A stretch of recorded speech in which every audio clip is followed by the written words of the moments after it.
Nate Silver, big deal pollster, really, really smart guy. I like his model. You've heard me talk about it before. I like his model because he actually takes all the polls and he weights them differently based on sort of what he views as them being strong or not so strong. He also looks at other things like the economy and some other economic indicators and throws this all into a model. And the model spits back out where it thinks we are.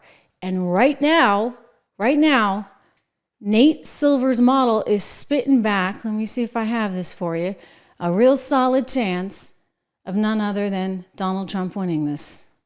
All right, so we're going back to 2016 all over again. Let me share with you what Nate is putting out. Here we go. He says this is the big picture, 53.1. This is the highest it's been. I should point that. This is the highest it has been. Nate Silver has been tracking this all along, and you saw around the time of the debate that Harris climbed into more positive territory, and it took a while for Trump to come back. But now, sure enough, he's at 53.4. This is the highest. This is the highest it has been. So I think this is a big alarm bell that's going off for many Democrats right now. Nate Silver out with a big article today in the New York Times saying, here's my gut, what my gut says about the election. But don't trust my gut. Don't trust anyone's gut. James Carville, ironically, underneath doesn't quite have the same humility, shall we say.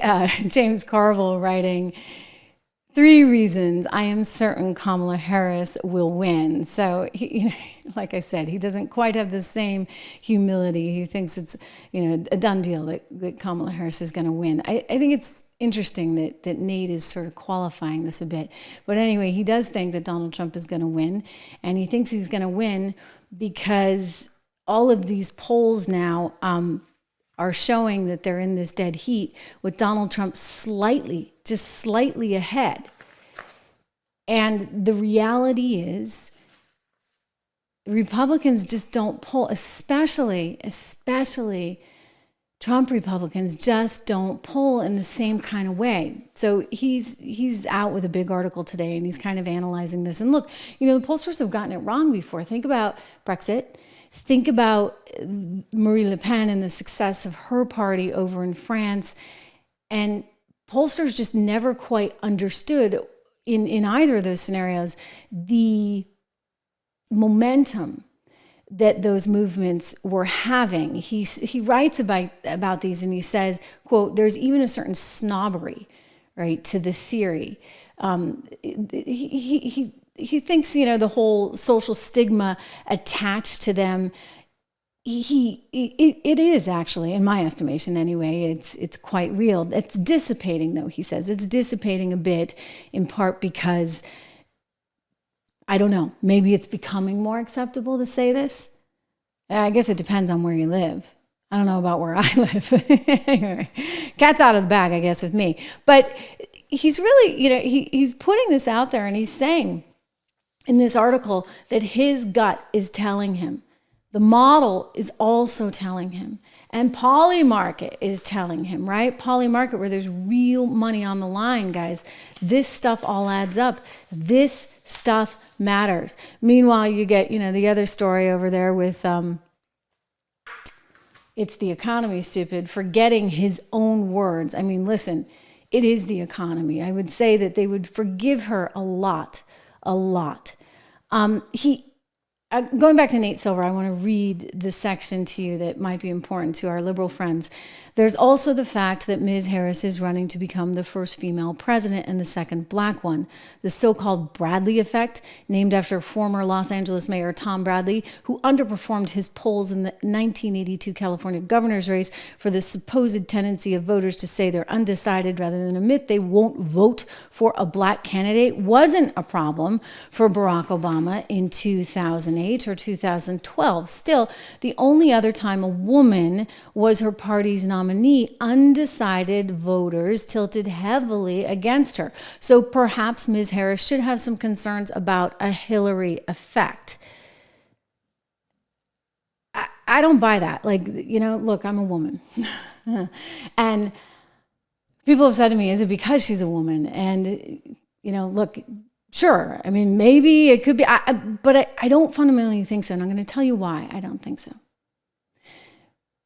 Because it's the candidate. I really do believe this, that people are voting for. Look at Marie Le Pen. They love her, right? In France, like, granted, a different system, et cetera, but they love her.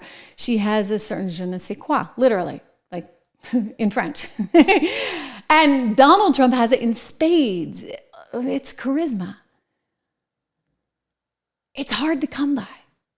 Very few politicians have it. I love Ted Cruz, but he doesn't, okay?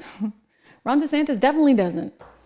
I mean, I may like Ron's policies, but let's face it, this guy, with a nasal voice and the whole 9 yards, I mean, there is no charisma, all right? Him versus Trump, like, who can laugh at himself? Who can talk to rally goers for 2 hours? I mean, come on. It's unusual to see that kind of charisma. And I get it. You love him or you hate him. And it's what it's a high beta personality. But people really love him. And you think about what he's been through and 2 assassination attempts, et cetera. They really look to him as being willing to stand up for them in a way that they don't see Kamala Harris as being able to do. I mean, you heard the women earlier in the show saying, we don't really think she understands what we're going through.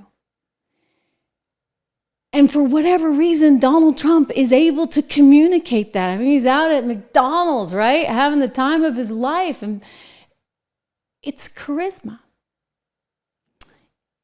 Charisma wasn't enough in 2020. It wasn't, because you know why? People were still hurting. We were coming out of having been locked down. And they didn't like the lockdown very much. And they had some uncertainty about the future, and they thought maybe the mean tweets were part of it. And so it was a close election, but ultimately Joe Biden swept in. He couldn't do that now, and she can't do that now because there's no plan. And if you don't have a plan, and if you want to do more of the same, which her economic policy, by the way, is more of the same and then some, then we're gonna have issues. And so, no, James Carville, you can't say you're certain Harris is going to win, not when all the polls are telling you something else. And so the Democrats now find themselves, ladies and gentlemen, in a really bad spot. And so as a result of that, they're coming forward with a whole bunch of weird stuff.